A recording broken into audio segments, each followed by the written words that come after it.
মির্চির বিশেষ নিবেদন Times of পুরাণ।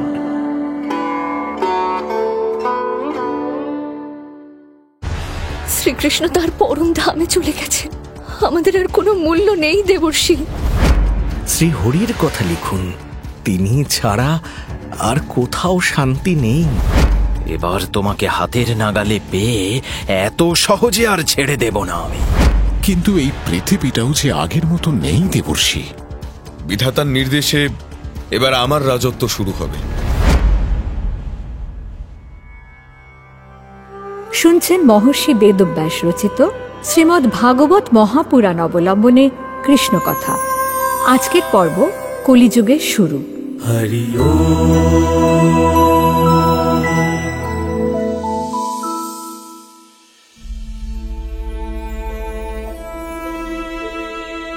পাণ্ডবরা মহাপ্রস্থানের পথে চলে গেল। গোবিন্দ তার নশ্বর দেহ ত্যাগ করলেন। তারপর থেকে এই পৃথিবীটা ভীষণ শূন্য লাগছে, কিছুই ভালো লাগছে না। যেখানে কৃষ্ণ নেই সেখানে এই কৃষ্ণ দ্বৈপায়ন ব্যাস কি করে থাকবে? আমিও তো চলে যেতে চাই, কিন্তু পারছি কই? শ্রীকৃষ্ণ তো সে আদেশ এখনো দিলেন না। কি যে করি কিছুই বুঝতে পারছি না। নারায়ণ নারায়ণ। দেবর্ষি নারদ, আসুন আসুন দেবর্ষি আসুন। আজ সূর্যোদয়ের সঙ্গে সঙ্গে আপনার দর্শন পেলাম। আহা, কি ভাগ্য আমার। কৃষ্ণ দ্বৈপায়ন বেদব্যাসের প্রণাম গ্রহণ করুন দেবর্ষি। নারায়ণ নারায়ণ। আপনাকে এমন বিষণ্ণ দেখাচ্ছে কেন মহর্ষি ব্যাস? কি এত চিন্তা করছেন আপনি? আপনার শরীর সুস্থ আছে তো? আপনার গভীর দৃষ্টিকে এড়িয়ে যাওয়ার কোনো উপায় নেই দেবর্ষি। আপনি ঠিকই বলেছেন, আমার মন ভালো নেই, কিছুই আর ভালো লাগে না। আপনি যদি এমন মন খারাপ করে থাকেন তাহলে বিশ্ব সংসারের কি অবস্থা হবে একবার ভেবে দেখুন তো। আপনার কি হয়েছে মহর্ষি? আপনার সুস্থতার কোনো উপায় যদি আমার জানা থাকে আমি নিশ্চয়ই আপনাকে সাহায্য করব মহর্ষি ব্যাস। পঞ্চপাণ্ডব এবং শ্রীকৃষ্ণের তিরোধানের পর থেকে আমার আর কিছু ভালো লাগছে না দেবর্ষি। কোথাও কোনো সুখ নেই, আনন্দ নেই।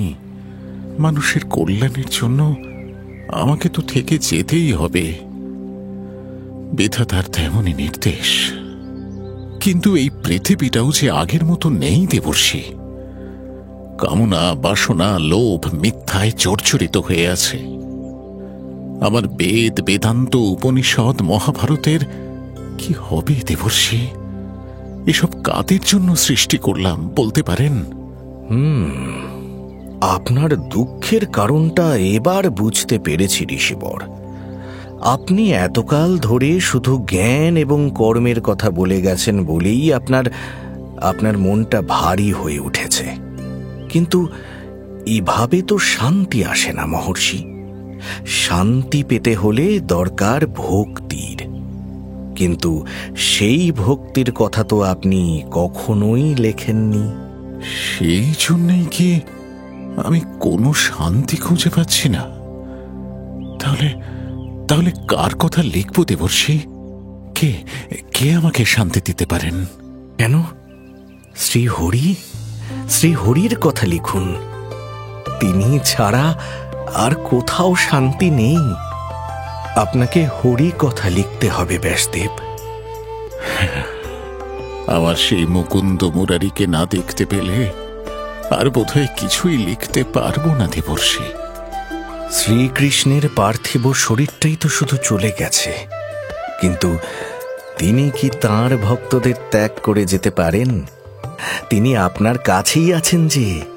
হরি এবং হরি কথায় কোনো প্রভেদ নেই মহর্ষি ব্যাসদেব। আপনি এবার হরি কথা লিখুন, তাতেই আপনার বিষণ্ণতা দূর হবে। বাহ, অতি উত্তম কথা বললেন দেবর্ষি। হরি কথা লিখলে নিশ্চয়ই নিশ্চয়ই আবার সেই কৃষ্ণ সঙ্গ লাভ করতে পারবো। আমার সমস্ত গ্লানি মিটে যাবে। ধন্য ধন্য দেবর্ষি নারদ, ধন্য আপনি। কৃষ্ণ লীলার কথা যারা শুনবে তারাও সকল পাপ এবং ভয় থেকে মুক্তি লাভ করবে। এই কৃষ্ণ নামই কলিযুগে একমাত্র অগতির গতি। হ্যাঁ, আমি লিখব দেবর্ষি, আমি নিশ্চয়ই হরি কথা লিখব। কিন্তু জগৎ সংসারকে উপযুক্ত অধিকারী ছাড়া সে কথা শোনাবে কে? আপনি নিজেই কি? না ব্যাসদেব, না, আমি নই। বরং আপনার পুত্র সুখদেবের মতো এত বড় অধিকারী পুরুষ আর কোথাও খুঁজে পাবেন না মহর্ষি ব্যাস। সুখ? কিন্তু আমার ছেলে যে অদ্বৈত জ্ঞানী, জন্মের পর থেকেই তো সে সমাধিতে লীন হয়ে বসে আছে। সে যে কোথায় আছে তা তো আমি জানিও না। সে কি করে হরিগুণগান করবে? সে তো কথাই বলে না। নারায়ণ নারায়ণ, প্রভুর নামের মহিমা আপনি নিজে চোখেই দেখুন মহর্ষি ব্যাস। তাঁকে স্মরণ করে আপনার ছেলের নাম ধরে ডাক দিন তো দেখি একবার। পুত্র সুখ, তুমি কি আমার কথা শুনতে পাচ্ছ পুত্র? সুখ, তোমাকে হরি কথা শোনাতে হবে। সুখ, নেমে এসো পুত্র, নেমে এসো। সুখের প্রণাম গ্রহণ করুন পিতা। প্রণাম দেবর্ষি নারদ। পুত্র, তুমি এসেছো পুত্র। প্রভুর কি অসীম লীলা! কি কারণে আমায় ডেকেছেন আপনি? আদেশ করুন। পুত্র, দেবর্ষি নারদ আমাকে হরি কথা লেখার আদেশ দিয়েছেন। সেই কৃষ্ণলীলা এই জগতে শ্রীমদ্ ভাগবত নামে প্রসিদ্ধ হবে। সে কথা না শুনলে কলিযুগের মানুষের মুক্তি মিলবে না। সৃষ্টি সংসারকে তুমি সে কথা শোনাবে সুখ। আপনার আজ্ঞা শিরোধার্য পিতা, তাই হবে। আমি সুখ, মহর্ষি কৃষ্ণ দ্বৈপায়ন বেদব্যাসের একমাত্র সন্তান। আমার জননীর নাম ঘৃতাচি। ঘৃতাচির গর্ভে আমার জন্ম হয়েছে ঠিকই, কিন্তু তিনি হলেন অপ্সরা। আমার জন্মের পরই তিনি আমাকে ত্যাগ করে ইন্দ্রলোকে চলে গেছেন। তাই জননীর স্নেহ আমি পাইনি। সেই জন্যেই বোধহয় জন্মের পরেও আমার কোনো বন্ধন হল না। আমার পিতা ব্যাসদেব অবশ্য আমাকে জননীর অভাব বুঝতে দেননি, কিন্তু মহাপ্রাজ্ঞ সাধক পিতার উত্তরসূরি আমি। স্নেহ কিংবা মোহ আমাকে বাঁধতে পারে না। জন্ম থেকেই আমি তপস্বী। এতকাল সমাধিতে লীন ছিলাম, এখন পিতার ডাকে নেমে আসতেই হল। দেবর্ষি নারদের আদেশে কৃষ্ণলীলার কাহিনী শ্রীমদ্ ভাগবত সৃষ্টি করেছেন পিতা। হরিকথার সৃষ্টি সম্পূর্ণ করে পিতা আমাকে এক আশ্চর্য কাহিনী বললেন। সেই কাহিনী এবার আপনাকে বলছি। দাপর যুগ তখন প্রায় শেষ হয়ে এসেছে। শ্রীকৃষ্ণ ফিরে গেছেন তাঁর আপন ধামে। যতদিন প্রভু ছিলেন ততদিন ভক্তি দেবীর মনে বড় আনন্দ ছিল, কিন্তু তারপরেই ভিখারিনীর মতো পথে নামলেন তিনি। সঙ্গে তাঁর দুই সন্তান বিবেক এবং বৈরাগ্য। হে প্রভু, আপনার অদর্শন যে আর সহ্য হয় না। আপনার বিহনে এই পৃথিবীতে আমার কোনো মূল্য নেই। ভগবান, আমাকে আর কেউ স্থান দেয় না। এই বিবেক আর বৈরাগ্যকে নিয়ে আমি কোথায় যাব? আপনি বলে দিন প্রভু। আপনি যদি এমন কাতর হয়ে পড়েন তাহলে আমাদের কি হবে মা? আমাদের যে আর কোনো আশ্রয় থাকবে না। আপনার জোরেই তো আমরা বেঁচে আছি মা। নারায়ণায় নমো নারায়ণায় নমো নারায়ণায় হরি হে। এ কি ভক্তি দেবী, আপনাকে এমন বিমর্ষ দেখাচ্ছে কেন? বিবেক বৈরাগ্যকেই বা এমন অসহায় মনে হচ্ছে কেন? কি হয়েছে আপনাদের? আমাদের আর কোনো আশ্রয় নেই দেবর্ষী। শ্রীকৃষ্ণ তার পরম ধামে চলে গেছেন। আমাদের আর কোনো মূল্য নেই দেবর্ষী, আমাদের আর কোনো প্রয়োজনও নেই। কেউ আমাদের খোঁজে না। নারায়ণ নারায়ণ, আপনি শান্ত হন দেবী। আপনাকে ভুলে গেলে এই পৃথিবী তো নিশ্চিহ্ন হয়ে যাবে। এখনই এত কাতর হবেন না, আপনার দিন ফিরছে দেবী। ব্রহ্মার মানসপুত্র সনত কুমারের নির্দেশে আমি হরি নাম শোনাতে শুরু করেছি। আপনি ছাড়া এই নামের মাহাত্ম্য আর কেউ বুঝবে না দেবী। হরিনাম? আপনি হরিনাম শোনাচ্ছেন দেবর্ষী? এই দেখুন, এই দেখুন, আনন্দে আমার পুলক দেখা দিয়েছে। হরে কৃষ্ণ, হরে কৃষ্ণ, হরে হরে কৃষ্ণ, হরে হরে কৃষ্ণ। ভক্তি দেবী আর তাঁর দুই সন্তান এবার নতুন করে উজ্জীবিত হয়ে উঠলেন। অন্যান্য সাধু মহাত্মারাও দেবর্ষী নারদের সেই সুমিষ্ঠ নাম গানে আকৃষ্ট হয়ে সেখানে এসে উপস্থিত হলেন। হরিনামের মাহাত্ম্য এমনই যে কানে সেই নাম যাওয়া মাত্র সকলেই যেন নতুন জীবন লাভ করলেন। আর তারপর থেকেই দেবর্ষী নারদ প্রচার করলেন যে ব্যাসদেবের লেখা এই হরিকথাই কলিযুগের একমাত্র মহৌষধ। এই হরিকথা শুনলে এই যুগে মৃত্যু ভয়, শোক, বিদ্বেষ, বিকার, মোহ প্রভৃতি থেকে মুক্তি পাওয়া সম্ভব। পিতা ব্যাসদেবের মুখে এই কথা শুনে তাকে প্রশ্ন করেছিলাম, যে 4টি বেদ আপনি সৃষ্টি করেছেন তারাই তো সর্বশাস্ত্রের সার পিতা, তাহলে আবার এই ভাগবত মহাপুরাণ কেন সৃষ্টি করতে হলো আপনাকে? পুত্র, বৈদিক শাস্ত্রগুলি মানুষকে পাপ পুণ্যের কথা শোনায়। মানুষের মৃত্যুর পর পাপ পুণ্যের ফল নিয়ে আলোচনা করে তারা। পাপ পুণ্য অনুসারে মানুষ স্বর্গে কিংবা নরকে যায়, কিন্তু সেখানে কোথাও ভক্তির কথা বলা হয়নি সুখ। পাপ পুণ্যের হাতে মানুষকে বাধা পড়ে থাকতেই হবে পিতা? পাপ পুণ্যের হাত থেকে কি মুক্তি নেই? এদের পেরিয়ে যাওয়া যায় না পিতা? যেসব শাস্ত্র এখনো পৃথিবীতে রয়েছে তাদের সে ক্ষমতা নেই পুত্র। তারা কেউই মুক্তি দিতে পারে না। এরা কর্মের শিক্ষা দেয়, কর্তব্যের কথা বলে, কিন্তু মোক্ষের দরজায় নিয়ে যেতে পারে না। এই শাস্ত্র অনুযায়ী চললে মৃত্যুর পরে স্বর্গ লাভ করা যায়, কিন্তু পুণ্য ফুরিয়ে গেলেই আবার পৃথিবীতে জন্ম নিতে হবে, মুক্তি মিলবে না। আপনি আমাকে পাপ পুণ্যের পারে নিয়ে যান পিতা, মোক্ষ লাভের কথা শোনান, আমি সে কথা শুনতে চাই।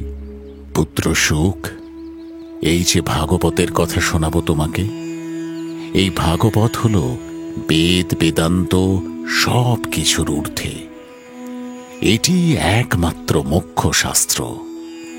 এই কথা শুনলে মানুষ পাপ পুণ্যের হাত থেকে মুক্তি পায় পুত্র। শ্রীমদ্ ভাগবত কি তাহলে বৈদিক শাস্ত্র নয় পিতা? ভাগবতকে কোনো নির্দিষ্ট সীমায় আবদ্ধ করা যাবে না সুখ। ভাগবত কেমন জানো? আচ্ছা, সামনের ওই গাছটার দিকে তাকাও তো। ওই গাছটা থেকে তুমি কি রস পান করতে পারবে? না পিতা, তা তো কখনো সম্ভব হয় না। কিন্তু গাছের তো নিজস্ব রস আছে। সেই রস কোথায় পাবে জানো? গাছের ফলে। একমাত্র ফল ছাড়া সেই রস অন্য আর কোথাও মিলবে না। গাছের রস যখন ঘন হয়ে ফলের মধ্যে প্রবেশ করে, ফলটি তখনই সুস্বাদু হয়ে ওঠে। ভাগবত ঠিক তেমন। সমস্ত শাস্ত্রের রস ওর মধ্যে আছে। তার নির্দিষ্ট কোনো সীমা নেই পুত্র। আমার পিতা মহর্ষি ব্যাসদেবের কাছে বসে এবার শ্রীহরিলীলা অমৃত পান করতে লাগলাম আমি। মিথিলার রাজা জনক ছিলেন আমার গুরুদেব। তিনি আমাকে অদ্বৈত সাধনার শিক্ষা দিয়েছিলেন। আমি বরাবরই তাঁর পথেই চলি। কিন্তু পিতার মুখে এই অপূর্ব হরি কথা শুনতে শুনতে আমার মন বদলে গেল। ঈশ্বরের লীলা এবং প্রেমের কথায় আমার হৃদয় যেন ভেসে গেল। এবার সেই মধুর লীলার কথা শুনতে শুনতে বিভোর হয়ে গেলাম আমি। অদ্বৈত চিন্তা ত্যাগ করে সেই হরি কথাই এবার আমার ধ্যান জ্ঞান হয়ে উঠল। হরি কথা শোনানোর পর আমার পিতা বলেছিলেন, এই কথা মানুষের সকল দুঃখ হরণ করবে পুত্র, তাপিত মানুষকে শান্ত করবে, মুমূর্ষু মানুষের মৃত্যু ভয় নাশ করবে। এ কথা বড় যত্নে রেখো শোক। আজ থেকে তুমি এই মাধুর্যের উত্তরাধিকারী হলে। তোমার কাছ থেকে সারা পৃথিবী এই হরি কথা শুনবে বৎস। কি কি কারণে মানুষের দুঃখ শুরু হয় সে কথা আমাকে বলুন পিতা। মানুষের দুঃখ কি আর একটা পুত্র? তার দুঃখ আর যন্ত্রণার কোনো শেষ নেই। ভয় থেকেই দুঃখের জন্ম হয়। একদিকে অপদেবতার ভয়, অন্যদিকে নিজেদের রোগ শোক নিয়ে ভয়, তার উপর আবার অন্য মানুষকে নিয়েও ভয় কাজ করে। মানুষকে ভয় পায় কেন পিতা? তার কারণ মানুষের মনে যে কি আছে সে কথা আর একজন জানে না। কে কখন তার ক্ষতি করবে সেই ভয়টাই মানুষকে ধ্বংস করে দেয় শোক। মানুষের মৃত্যু পর্যন্ত ডেকে আনে এই ভয়। ভাগবতের কথা একবার কানে শুনলে সকল ভয়ের পারে যেতে পারবে পুত্র। ভোগান্তির শেষ হবে। হরি এবং তার কথা ছাড়া মুক্তির আর কোনো উপায় নেই যে। আমার ব্রহ্মজ্ঞ পিতার কথাই সত্য হল। এই ভাগবত কথাই অর্জুনের পুত্র অভিমন্যুর সন্তান রাজা পরীক্ষিতকে মৃত্যু ভয় থেকে উদ্ধার করল। পিতার আদেশে আমি তাকে হরি কথা শোনাতে এলাম। পরীক্ষিতকে কেন্দ্র করে সারা পৃথিবীতে হরিপ্রেমের জোয়ার বয়ে গেল। তবে তার এখনো অনেকটাই দেরি আছে। আগে মহারাজ পরীক্ষিতের কথা বলি। পরীক্ষিতের জন্যেই এই পৃথিবীতে কলির উত্থান হয়েছে। পরীক্ষিত যদি দয়া না করত তাহলে কলির পক্ষে এমন বিধ্বংসী হয়ে ওঠা সম্ভব হতো না। অবশ্য নিয়তির বিধানকে আর কে খণ্ডন করবে? আমি শুধু নিরপেক্ষ দ্রষ্টা। রাজা পরীক্ষিতের কথা এবং কৃষ্ণলীলার আখ্যান ভাগবত শোনাতেই আমার আবির্ভাব। পাণ্ডবদের উত্তরসূরি পরীক্ষিতের কথা দিয়েই আমার কাহিনী এবার শুরু করি। পাণ্ডবদের উত্তরসূরি পরীক্ষিতের মধ্যে তার পিতামহ অর্জুনের সমস্ত গুণই ছিল। এই রাজপুত্রের জন্মের সময় ব্রাহ্মণরা বলেছিলেন, সাধু সাধু, এই কুমারের জন্মছক বড় শুভ। এর হাত ধরে পৃথিবীতে আবার নতুন করে ধর্মের নজির তৈরি হবে। পুণ্যবান মহাত্মারা আবার পৃথিবীতে নেমে আসবেন।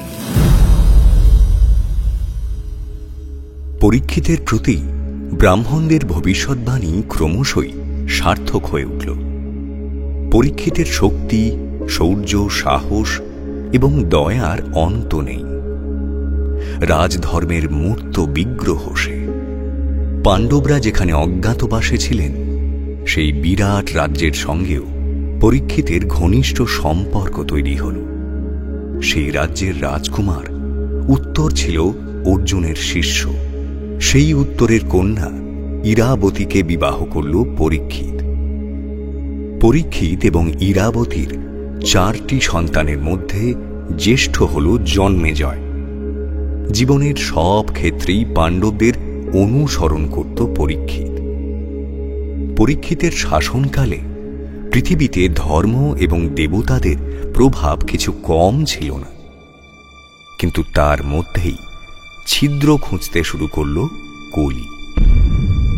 একটা কোনো দুর্বল জায়গা না পেলে পৃথিবীতে সে আসবে কি করে? দূত মুখে একদিন সে কথা শুনল পরীক্ষিত। দূত এসে বলল, মহারাজের জয় হোক। এক অত্যন্ত দুঃসংবাদ নিয়ে আমি এসেছি। কি সংবাদ এনেছ দূত? এই কুরুরাজ্যের সকল প্রজা সুখে শান্তিতে আছে তো? আচ্ছা, ব্রাহ্মণদের উপর কোনো অত্যাচার ঘটছে না তো? অবলা প্রাণীদের প্রতি কেউ হিংস্র আচরণ করছে না তো? মহারাজ, এখনই সেসব কিছু ঘটছে না ঠিকই, কিন্তু অদূর ভবিষ্যতে এর চেয়েও আরও ভয়ানক ঘটনা ঘটতে পারে রাজন। সে কথা ভেবেই আমি আতঙ্কিত হয়ে পড়েছি। সে কি কথা দূত? আমার রাজ্যে কি এমন ঘটেছে? এক্ষুনি সব কথা আমাকে সবিস্তারে বলো। মহারাজ, আপনার রাজ্যে কলি এসে প্রবেশ করেছে। আপনার সব রকম সুরক্ষাকে অগ্রাহ্য করে কলি তার আপন প্রভাব বিস্তার করে চলেছে মহারাজ। খুব শীঘ্রই ধর্ম এবং ন্যায়ের প্রবল শত্রু হয়ে উঠবে সে। সে কি? কলির এত বড় স্পর্ধা! আমার নিষেধ অমান্য করে সে আমার রাজ্যে এসে উপস্থিত হয়েছে। না না, তাহলে আর দেরি করা ঠিক হবে না। এক্ষুনি তাকে রাজ্য থেকে তাড়িয়ে দেব আমি। সেনাপতি, আমার দিগ্বিজয় যাত্রার আয়োজন করো। যেখানে কলিকে পাবো সেখানেই তাকে মারব। মহারাজ পরীক্ষিতের আদেশ শুনে কুরু সেনাপতি তার সৈন্যদের যুদ্ধ সাজে সাজিয়ে তুলল। পরীক্ষিতের রথের ঘোড়াগুলি দুষ্প্রাপ্য। নীল রঙের সেই ঘোড়ায় টানা রথে সিংহধ্বজা উড়িয়ে বিশাল ধনুক হাতে নিয়ে দিগ্বিজয় করতে বেরোল পরীক্ষিত।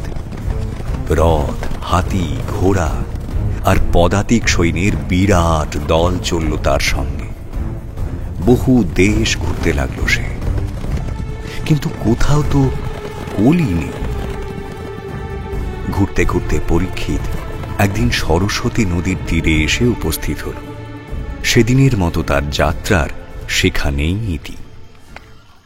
এই সরস্বতীর তীরেই রয়েছে কুরুক্ষেত্র।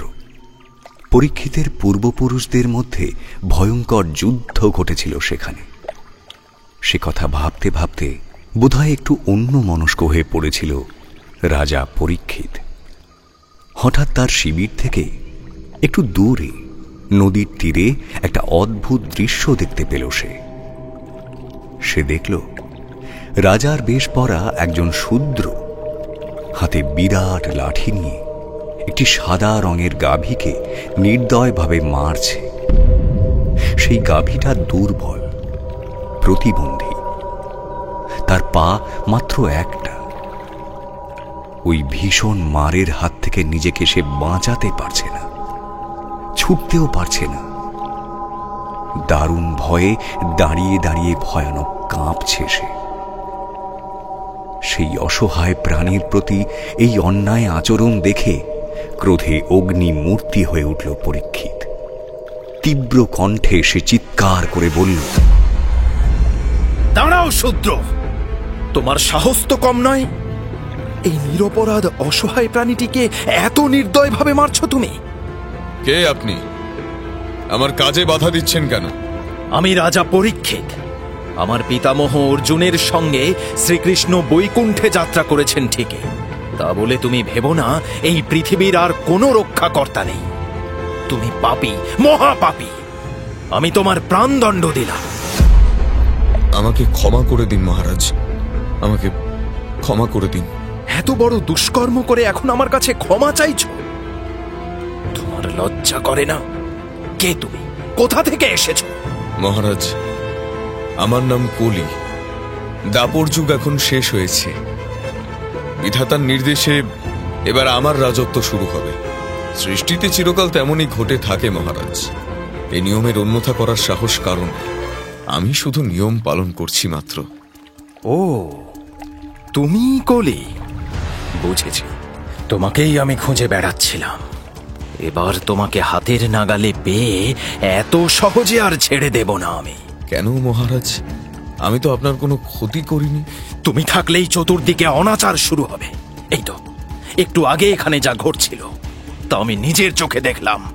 তোমাকে এত স্বাধীনভাবে চলাফেরা করার অনুমতি আমি দেব না কলি। এই অসহায় জীবটিকে তুমি এমন করে কেন মারছিলে? ক্ষমা করবেন মহারাজ, এই গাভী নিরাপদে থাকলে আমার উদ্দেশ্য সফল হবে না। এই পৃথিবীতে আর আসতেই পারবো না আমি। অথচ আমি না এলে সৃষ্টির অন্ত কি করে ঘটবে? সে কি? এই গাভী তাহলে কে? সে কথা আপনি জিজ্ঞেস করুন না মহারাজ। গাভীর রূপ ধরে এক পায়ে দাঁড়িয়ে আছেন। কে আপনি? আপনি কি কোনো দেবতা? মহারাজ পরীক্ষিত, আমিই হলাম ধর্ম। আপনার পূর্বপুরুষরা আমাকেই অনুসরণ করতেন, কিন্তু আমি থাকলে এই কলি তার প্রভাব ফেলতে পারবে না যে। হে ধর্ম, আমার প্রণাম গ্রহণ করুন। কিন্তু আপনার বাকি 3টি পা কে কেটে নিয়েছে? সেই নিষ্ঠুর অত্যাচারীর নাম বলুন আপনি। সে পাণ্ডবদের শত্রু। আমার প্রজাদের সুখ শান্তি যে নষ্ট করে তাকে আমি এই রাজ্য থেকে নির্বাসিত করব। আপনি নিশ্চিন্ত থাকুন। হে রাজন, মহারাজ পাণ্ডুর যোগ্য উত্তরাধিকারী আপনি, তাঁর মতোই আচরণ করেছেন। কিন্তু মহারাজ, অন্যকে দোষ দেওয়ার আগে আমি নিজের কথাই আপনাকে বলি। আমি অত্যন্ত বিভ্রান্ত হয়ে আছি রাজন। স্বয়ং ধর্ম বিভ্রান্ত হয়েছেন?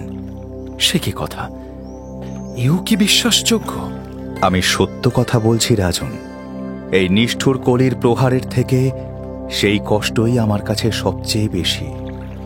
বিশ্বের সকল শাস্ত্রের কথা আমি জানি, কিন্তু তাও আমার যে অতৃপ্তি, তা থেকে কিছুতেই নিস্তার মিলছে না। সেই অতৃপ্তিই আমাকে ধ্বংস করে ফেলছে। কি হয়েছে ধর্মদেব? আপনার সমস্যার কারণটা আমাকে খুলে বলুন। আমি কি কোনোভাবে আপনাকে সাহায্য করতে পারি? কোন পথে গেলে মানুষের মুক্তি হয় সে কথা আমি জানি না রাজন। জীব কেন দুঃখ পায় তাও আমি জানি না। আপনি বুদ্ধি দিয়ে বিচার করে আমার প্রশ্নের সঠিক উত্তর কি দেবেন মহারাজ? মোক্ষ লাভের পথটা কি আপনি জানেন রাজন? ধর্মদেব, এ অত্যন্ত কঠিন প্রশ্ন। আপনি নিজেই যখন এর উত্তর দিতে পারছেন না, তখন আমি এর উত্তর কিভাবে দেব? আপনার কাছে আমার জ্ঞান তো নগণ্য। তাহলে আপনি আমার দুর্দশা কি করে লাঘব করবেন মহারাজ? মহারাজ, আপনার জ্ঞান এবং বুদ্ধি সবটাই অর্জুনের মতো, কিন্তু না, শাস্তি দেওয়ার বাইরে আপনি আর কিছুই পারেন না। আপনি ধর্ম বলেই আপনার অনিষ্টকারীর নাম আমাকে বললেন না। বেশ, আমিই তবে আন্দাজ করে নিচ্ছি। সত্যযুগে 4টি পা ছিল আপনার, আর সেই 4 পা হল তপস্যা, পবিত্রতা, দয়া এবং সত্য। আপনার আন্দাজ সঠিক মহারাজ। যতদিন এগিয়েছে ততই অধর্মের অত্যাচারে একে একে আপনার 3টি পাই নষ্ট হয়ে গেছে। এখন শুধুমাত্র একখানি পা নিয়ে বেঁচে আছেন আপনি, আর সেই পা হল সত্য। অধর্মের মূর্তি এই কলিযুগ আপনার সেই পাও নষ্ট করতে চাইছে। একে আমি এখনই বধ করব। রক্ষা করুন, রক্ষা করুন রাজন, রক্ষা করুন। আমাকে বধ করবেন না। আমি রাজবেশ ত্যাগ করেই আপনার চরণে শরণ নিচ্ছি। শরণাগতকে রক্ষা করুন রাজা, আপনার রাজধর্ম পালন করুন মহারাজ পরীক্ষিত। বেশ, তুমি যখন আমার শরণ নিয়েছ তখন তোমাকে আমি প্রাণে মারব না, কিন্তু তোমাকে এখানেও থাকতে দেব না আমি। তুমি এখানে থাকলেই অধর্ম সৃষ্টি হবে। তোমার প্রভাবে দেশের রাজা নিজেই অন্যায়কে প্রশ্রয় দেবেন। এই তোমার স্পর্শে শ্রীহরির আরাধনায় বিঘ্ন ঘটবে। এখানে তোমার আর কোনো স্থান নেই কলি। তুমি এখনই চলে যাও। মহারাজ, কালের নির্দেশে আমাকে তো আসতেই হবে। আমাকে থামিয়ে দেওয়া সম্ভব নয়। আমাকে কেউ রুখতেও পারবে না। শুধু আপনাকে নিয়েই আমার ভয়। যেখানেই থাকি না কেন আপনি ধনুর্বাণ নিয়ে ঠিক সেখানে ছুটে যাবেন। তাই বলছি মহারাজ, আমাকে এমন একটা নিশ্চিন্তে থাকার মতো কয়েকটা জায়গা বেছে দিন আপনি। বেশ, আমি তোমাকে 4টি জায়গা দিচ্ছি কলি, যেখানে পাশা খেলা হয়, যেখানে মদ্যপান করা হয়, যেখানে নারীদের নিয়ে বিলাস করা হয় এবং যেখানে হিংসা প্রবল। এই 4টি জায়গা ছাড়া তুমি অন্য কোথাও থাকতে পারবে না। এই অধমের প্রতি দয়া করুন মহারাজ, করুণা করুন। আমাকে আরো একটি জায়গা দিন। আপনার কাছ থেকে আর কখনো কিছু প্রার্থনা করব না। অর্থাৎ তোমার 5ম একটি জায়গার প্রয়োজন। বেশ, আমি আজ্ঞা দিচ্ছি, তুমি ধন সম্পদের মধ্যেও বসবাস করতে পারবে, কিন্তু এই 5টি জায়গা ছাড়া অন্য কোথাও তুমি থাকতে পারবে না। এ কথা মনে রেখো। মহারাজের জয় হোক। আমি মন প্রাণ দিয়ে আপনার আদেশ পালন করব রাজন, কথা দিলাম। রাজা পরীক্ষিতের আদেশে কলিযুগ তার থাকার মতো 5টি জায়গা পেয়ে গেল। মিথ্যাচার, মদ্যপান, কামনা, শত্রুতা এবং রজোগুণ কলির বাসস্থান হিসেবে চিহ্নিত হল। এই 5টি জায়গাই হল অধর্মের মূল কারণ। সুতরাং যে মানুষ ভালো হতে চায় তার পক্ষে এই 5টি জায়গাই সমান ক্ষতিকর।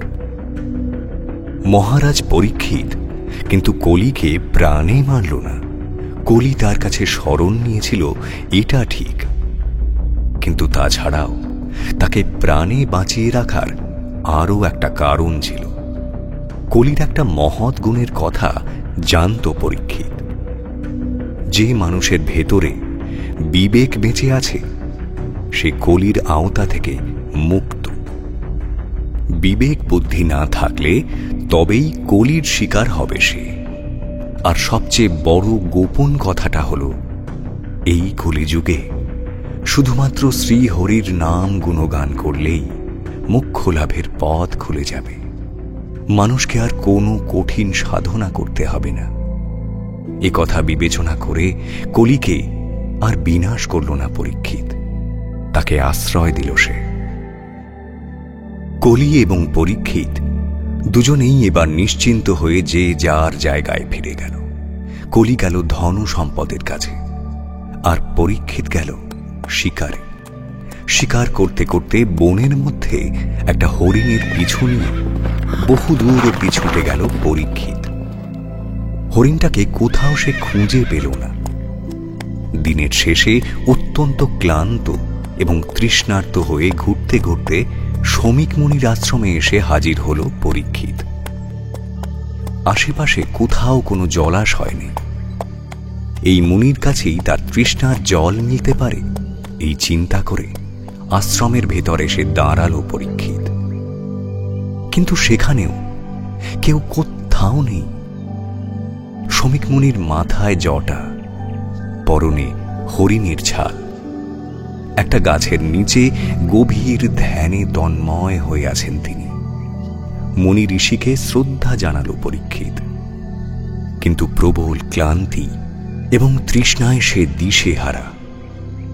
তার ওপর রাজার উপযুক্ত সম্মানও সে পায়নি। মনে মনে ক্ষুব্ধ হল পরীক্ষিত, কিন্তু সংযত কণ্ঠে ধ্যান ও তন্ময় ঋষির উদ্দেশ্যে সে বলল, আমি অত্যন্ত ক্লান্ত, আমাকে পিপাসার জল দিতে পারেন মণিবর? আপনি শুনতে পাচ্ছেন মণিবর? আশ্চর্য, আমার কথার কোনো উত্তর দিচ্ছেন না কেন? আমি রাজা পরীক্ষিত, আপনি শুনতে পাচ্ছেন না মণিবর? আমার বড় পিপাসা পেয়েছে, আমাকে একটু জল দিন। দেশের রাজাকে এত অপমান! বসার জন্য আসন দিল না কেউ, তৃষ্ণার জল দিল না। এই মুনির কোনো ভদ্রতা বোধ নেই। আমাকে অপমানের শাস্তি এঁকে পেতেই হবে। কি করি, কি করি? এই যে এই যে এই মরা সাপটা এর গলায় ঝুলিয়ে দেব।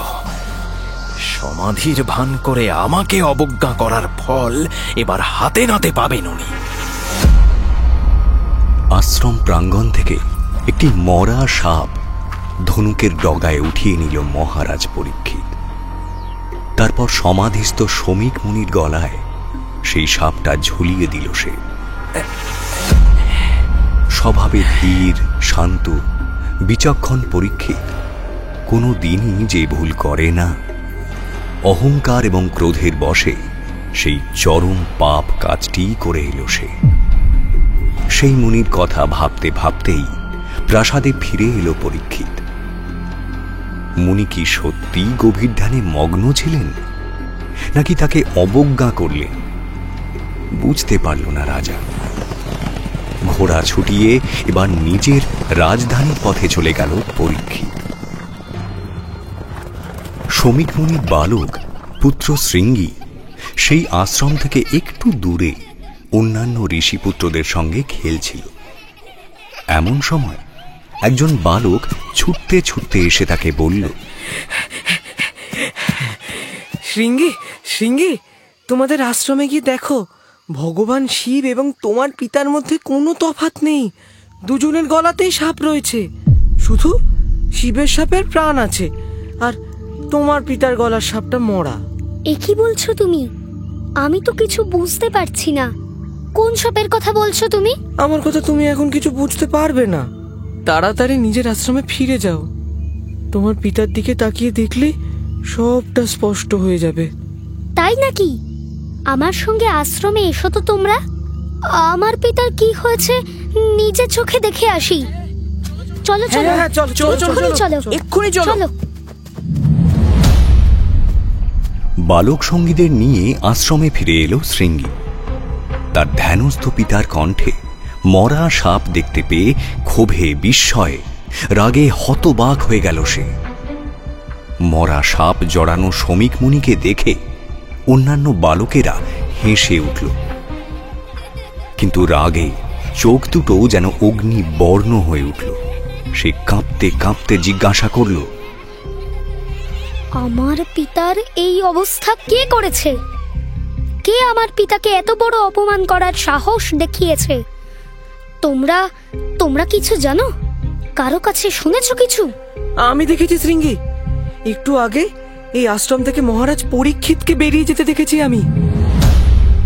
মহারাজ পরীক্ষিত? তার এত বড় সাহস!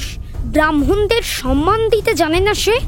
ক্ষত্রিয় রাজারা দাসের মতো ব্রাহ্মণদের পাহারা দেবে, এটাই শাস্ত্রের নির্দেশ। একথা জানে না পরীক্ষিত? ব্রাহ্মণের ঘরে ঢুকে তাকেই অপমান করে গেল সে। ভগবান শ্রীকৃষ্ণ জীবিত নেই বলে কি পাপের সাজা হবে না? আমি নিজে তাকে শাস্তি দেব এবার। কি করবে তুমি শৃঙ্গী? বয়সে বালক হলেও আমার ভেতর ব্রহ্মতেজ জ্বলছে। আমার তপস্যার শক্তি বৃথা যাবে না। মহারাজ পরীক্ষিতকে আমি উপযুক্ত শাস্তি দেব। তোমরা দেখো আমি কি করি। আমার সঙ্গে কৌশিকী নদীর তীরে চলো তোমরা। হ্যাঁ হ্যাঁ, চলো চলো, নদীর ধারে যাই। চলো। ওং বিষ্ণু, ওং বিষ্ণু, ওং বিষ্ণু। আমি শমিক মুনির পুত্র শৃঙ্গী কৌশিকী নদীর জলে আচমন করে এই জল স্পর্শ করে অভিশাপ দিচ্ছি। নরাধম পরীক্ষিত আমার পিতাকে অপমান করেছে। মহাজ্ঞানী এক ব্রাহ্মণ তপস্বীকে অপমান করেছে সে। এই পাপে আজ থেকে 7 দিনের মধ্যে দক্ষক নাগের দংশনে তার মৃত্যু হবে। বালক শৃঙ্গী এবার নিজের আশ্রমে ফিরে এসে তার বাবার অপমানে অত্যন্ত দুঃখিত হয়ে উচ্চস্বরে কাঁদতে লাগল। ছেলের কান্না শুনে শমিক মুনির বাহ্য চেতনা ফিরে এলো। ছেলের বিলাপ শুনে কিছুই বুঝতে পারলেন না তিনি। অবাক হয়ে জিজ্ঞাসা করলেন, কি হয়েছে পুত্র? অমন হাহাকার করছো কেন? কোথাও কি কোনো অঘটন ঘটেছে? তোমাকে তোমাকে এত উতলা দেখাচ্ছে কেন শৃঙ্গী? মহারাজা পরীক্ষিত আপনাকে অপমান করেছে পিতা। দেখুন, আপনার নিজের দিকে তাকিয়ে দেখুন, কি অনাচার করেছে সে। পরীক্ষিত? মহারাজ পরীক্ষিত এসেছিলেন? কই, আমি তো কিছু জানতে পারিনি। আমাকে ডেকেছিলেন নিশ্চয়। আমার কোনো সাড়া না পেয়ে দারুণ অপমানে হয়তো এই মরা সাপটা আমার গলায় ঝুলিয়ে দিয়ে গেছেন। আর উনি বা বুঝবেন কি করে? সে সময় আমি গভীর ধ্যানে লীন হয়ে আছি। না না না না, ওর কোনো দোষ নেই, উনি জানেন না। আপনার এই অপমান দেখে মহারাজাকে যে আমি ভয়ঙ্কর অভিশাপ দিয়ে ফেলেছি পিতা। আগামী 7 দিনের মধ্যে তক্ষক নাগের বিষে তার মৃত্যু হবে। এ কি করেছো শৃঙ্গী? বয়সে তুমি নেহাত বালক মাত্র, এত বড় অভিশাপ কেন দিলে তুমি? এই সামান্য ত্রুটিতে তাকে এত বড় শাস্তি দিলে পুত্র। না না না না, তোমার এই কাজকে আমি কিছুতেই সমর্থন করতে পারছি না। মহারাজা তো আপনাকে অপমান করেছিলেন পিতা। একজন ক্ষত্রিয়ের এত বড় স্পর্ধা কি করে হয়? শোনো, রাজা কখনো সাধারণ মানুষের মতো হতে পারেন না পুত্র। রাজার তেজ, শাসন এবং দূরদৃষ্টির জন্যই প্রজারা নির্ভয়ে থাকতে পারেন। রাজা মানুষের কল্যাণ করেন। রাজা স্বয়ং নারায়ণের রূপ। তিনি না থাকলে এই সমাজটা ছাড়খাড় হয়ে যাবে পুত্র। ছি ছি ছি ছি, তুমি নেহাত বালক, এত কথা তুমি বা জানবে কি করে? আমি কি করলাম? শোনো শোনো শোনো, রাজা না থাকলে সনাতন ধর্ম লুপ্ত হয়ে যাবে। এই গোটা দেশে অরাজকতা দেখা দেবে। সম্রাট পরীক্ষিত স্বয়ং ধর্মের রক্ষক। ভক্তদের মধ্যে তিনি শ্রেষ্ঠ। অসংখ্য অশ্বমেধ যজ্ঞ করেছেন পরীক্ষিত, আর তুমি কিনা তাকে অভিশাপ দিলে। আমাকে ক্ষমা করুন পিতা, না জেনে আমি ভয়ঙ্কর ভুল করে ফেলেছি। আমাকে রক্ষা করুন পিতা। না পুত্র, আমি তোমাকে ক্ষমা করতে পারি না। স্বয়ং ঈশ্বরের কাছে তুমি ক্ষমা চাও। তিনি যদি ক্ষমা করেন তাহলেই তুমি ক্ষমা পাবে, নইলে নয়। হে ভগবান, হে দয়াময়, আমাকে ক্ষমা করুন প্রভু। এমন অপরাধ আমি আর কখনো করব না। হে বিশ্বপিতা, আমাকে ক্ষমা করুন। আমার বালক পুত্র বড়ই অবোধ। না জেনে সে মহা অপরাধ করে ফেলেছে। হে নারায়ণ, আমার শৃঙ্গীকে ক্ষমা করে দিন। তাকে রক্ষা করুন প্রভু। শমিক মুনির আশ্রমে পিতা পুত্র যখন এক মনে ঈশ্বরের কাছে পরিত্রাণের জন্য প্রার্থনা করছেন, তখন আপন রাজ্যের পথে চলতে চলতে মহারাজা পরীক্ষিতের মনে প্রবল আত্মধিক্কারের জন্ম হল। তিনি ভাবতে লাগলেন,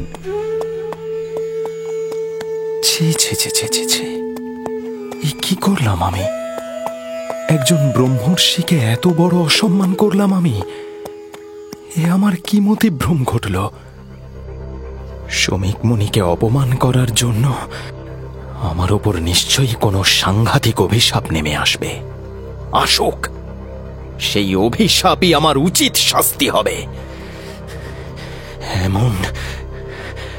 এমন অভিশাপ আসুক যেন আর কেউ কোনোদিন এই পাপ কাজ করার সাহস না পায়। আমার এই সব কিছু পুড়ে ছারখার হয়ে যাক। আমি তার জন্যই অপেক্ষা করছি। ঠিক আমাকে ঠিক। মনে মনে নিজেকে ধিক্কার দিতে দিতে মহারাজা পরীক্ষিত তার সভায় এসে বসলেন। পাত্রমিত্ররা সকলেই তার জয়ধ্বনি করতে লাগল।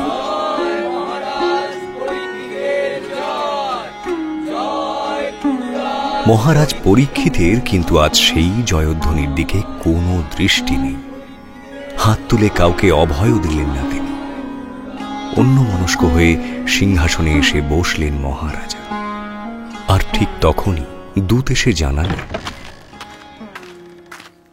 মহারাজের জয় হোক। শমিক মুনির আশ্রম থেকে বিশেষ বার্তা নিয়ে এক ঋষিকুমার আপনার কাছে এসেছেন। তিনি আপনার দর্শন প্রার্থী। ঋষিকুমার এসেছেন? এখনই তাকে আমার কাছে নিয়ে এসো। আমি তাঁরই অপেক্ষায় ছিলাম। মহারাজ পরীক্ষিত, আমার অভিবাদন গ্রহণ করুন। আমি ঋষিকুমার গৌরমুখ। ব্রহ্মজ্ঞ শমিক মুনির আদেশে আমি আপনার কাছে এসেছি। আপনার জন্য একটি অতি ভয়ঙ্কর সংবাদ আছে মহারাজা। আমি জানি ঋষিকুমার, আমি নিজেকে তৈরি করেই রেখেছি। যা বলতে এসেছেন তা নির্দ্বিধায় বলুন গৌরমুখ। আমি আপনার সামনে মাথা নত করলাম। আমাকে এবার সেই মৃত্যুবাণের কথা শোনান আপনি। ঋষিকুমার গৌরমুখের কাছ থেকে শৃঙ্গীর সেই ভয়ঙ্কর অভিশাপের কথা শুনলেন মহারাজ পরীক্ষিত। তাঁর সভাসদরা সকলে কেঁপে উঠলেন, কিন্তু পরীক্ষিত অত্যন্ত ধীর শান্ত মনে নিজেকে বাঁচানোর রাস্তা খুঁজতে লাগলেন। এদিকে শৃঙ্গীর অভিশাপের কথা শুনে নিজেকে প্রস্তুত করেছেন তক্ষকনাগ। পাণ্ডব বংশের ওপর তাঁর বহুকালের বিদ্বেষ। তারপর কি হবে সেই কাহিনী নিয়েই ফিরছি পরের পর্বে। শুনলেন মহর্ষি বেদব্যাস রচিত শ্রীমদ্ ভাগবত মহাপুরাণ অবলম্বনে কৃষ্ণ কথা। মুখ্য ভূমিকায় ব্যাসদেব সঞ্জয় দত্ত, সুখদেব শুভজিৎ চ্যাটার্জি, নারদ সোমক রায়, পরীক্ষিত স্পন্দন দাস, ধর্ম স্নেহাদ্রি শেখর দাস, কলি ব্রতদীপ মুখার্জি, শৃঙ্গী সৃজন নাথ, বালক অভিক ঘোষাল, শমিকমণি শঙ্কর চক্রবর্তী, গোমুখ অর্ণব ঘোষ, ভক্তি অধ্যায় সাহা, নাট্যরূপ মহুয়া ব্যানার্জি, শব্দগ্রহণ ও আবহ সত্যজিৎ সেন, শব্দ পরিকল্পনা ও মিশ্রণ সব্যসাচী মুখার্জি, পরিচালনায় শাওলি মজুমদার, সৃজনশীল পরিচালনা ইন্দ্রাণী চক্রবর্তী, প্রযোজনা প্যাস্টেল এন্টারটেইনমেন্ট। টাইমস অফ পুরাণ আপনার জন্য মির্চি বাংলা ইউটিউব চ্যানেল এবং গানা অ্যাপে।